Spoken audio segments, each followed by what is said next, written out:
Well, here's another bubble. Here's another scam that I called out that many people have yelled at me for. The overemphasis placed upon LLMs, AI in general. It's about to pop. As a scam engineer, I believe not is future-proof. The same people that slapped NFTs in Web 3.0 onto every goddamn grift that they were trying to line up, weirdly enough, moved on to AI. So strange that the exact same people, like using the same language, they just cut out Web 3.0 and slapped on AI instead, is so odd. And people just fell for it. I remember when the NFT chatters tried to get you to register the deed to your house as an NFT, you need to set up an example of how we can decentralize the concept of home ownership, was how they pushed for it. Yep. No, you don't get it, dude. We're about to have AGI. Please, bro. We're not out of ideas. I promise. Just one more data center, bro. Next model will be fire, bro. I promise. AI is so dangerously unstable and so volatile as like a new vector that we are fully investing into. It was genuinely alarming. Yeah, I've talked to Ed Zitron about this issue before. It was genuinely shocking how much Donald Trump was actively moving into this like totally fake bullshit. Even after one of the first things that happened was the first bubble pop, or at least the deflation of the AI bubble, when China came out with a market competitor that was done with pennies on the dollar. I think it's a false start like the dotcom bubble and will come back in a few years when the tech is matured. So you don't think it's going to replace jobs? No, the sad part about it is that it doesn't have to be good for it to replace jobs, because there are plenty of bullshit jobs that it could replace. Bullshit jobs don't necessarily mean that you shouldn't have those jobs, but there's a lot of jobs that like a LLM could technically replace. And even if it's incompetent and even if it's busted, capital owners make this calculation at the point of profit. The example I will give you is shrink in the grocery stores. Shrink is an ever-present problem in the grocery store business. The margins are really thin in the grocery store business. They always complain.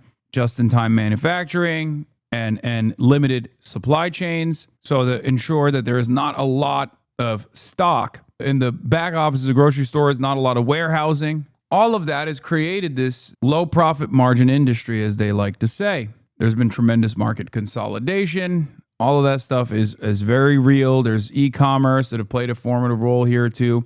Grocery stores, by and large, have decided through industry consolidation and through price leadership to take on an initiative that you are all too familiar with. This is called self-checkout.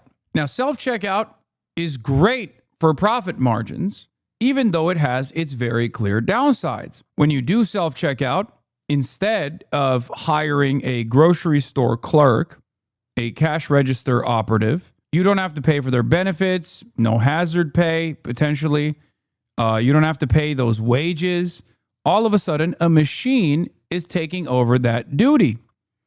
But of course, the downside of self-checkout is what is known as the 5-finger discount. People that just go on self-checkout and go, one for me, one for you. And they just steal shit.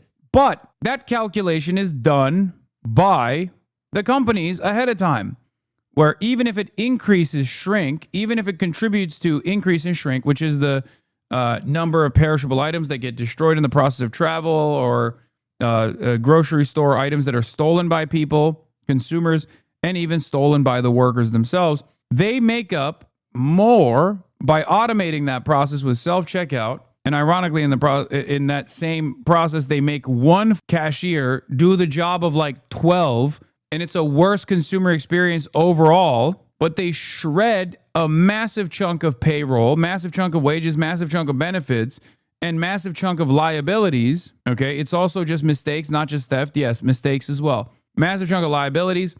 And therefore, they come out on top. They've made this calculation. And the same goes for AI. AI is always going to fuck up. It hallucinates. It's not as reliable. Even though human beings are unreliable, AI is even less reliable at times than a human being. There's no like safeguards in it. But it seems to me like a lot of capital owners are making that similar calculation here, where they go, let's just make AI do the shit that 10 people were doing and put one person in charge of overseeing the AI and have that person, that singular person's output reflect 10 people's output now. And if there are problems along the way, massively consequential problems along the way, maybe that'll reflect in like a, end of the year report 2 years down the line. Who knows? It's a gamble. But that's what it is. It doesn't have to work well. As a matter of fact, it doesn't. And everybody knows it doesn't. But it doesn't matter. It offloads accountability to a computer, like in the case with the lavender targeting system that Israel is utilizing. Okay, so then there's plausible deniability. Oh, the machine told me which targets to strike. It's not my fault. And on top of that, it's not supposed to work right in that circumstance. Like in the case with the UHC. UHC was doing claim denials. And it was notorious for being the worst at claim denials as a private insurance company. And they utilized AI to do it because UHC did not care about doing adequate claim denials because the job is to literally just deny all claims anyway. Now, of course, the downside of that is that a lot of those appeals are won because the machine is busted at doing claim denials.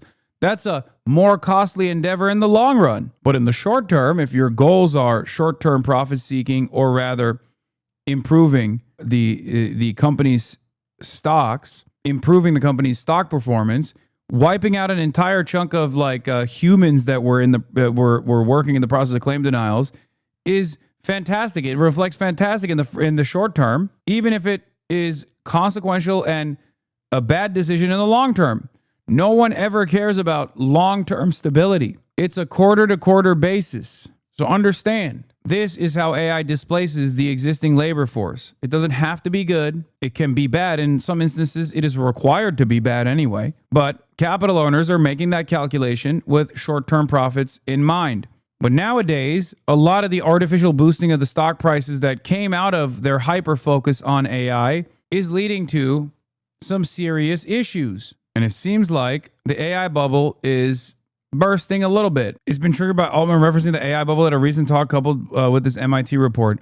MIT warns 95% of AI investments bring no returns as OpenAI faces backlash over ChatGPT 5 and Meta cuts AI unit staff, once hailed as revolutionary. Artificial intelligence is now drawing comparisons to the dotcom bubble amid rising doubts and investor jitters. MIT report 95% of generative AI pilots at companies are failing. Oh, man, that's so shocking.